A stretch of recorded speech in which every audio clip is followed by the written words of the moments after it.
Biasanya pocong identik dengan melompat, tapi tidak dengan pocong-pocong yang ini, Milu. Oke, ini ada pocong-pocong yang bahkan bisa baris berbaris loh, Edwin ya.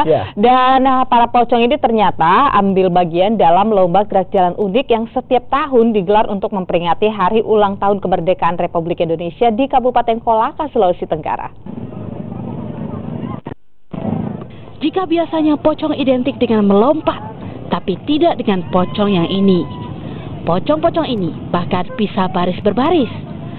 Ya, para pocong ini ternyata ambil bagian dalam lomba gerak jalan unik yang setiap tahun digelar untuk memperingati Hari Ulang Tahun Kemerdekaan RI di Kabupaten Kolaka, Sulawesi Tenggara.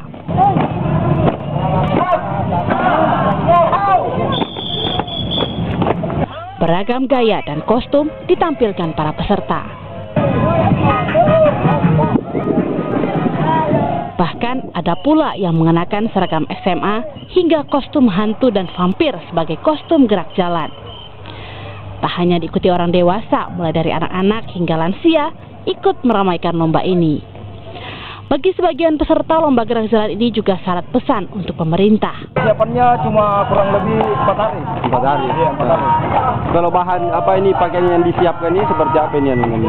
Jadi masalah pakaian, dia cuma ini sendiri saya berikan kepada mereka apa yang dia mau pakai, kepada mereka apa yang dia sepakati. Kami membawakan petani, karena kita aspirasikan petani, karena di kalangan pemerintah kurang memperhatikan petani. Permintaan dari mereka supaya bisa diperhatikan sedikit oleh pemerintah, karena kebanyakan teman-teman dari sana itu kebanyakan yang putus sekolah, hanya tidak ada perhatian dari pemerintah setempat.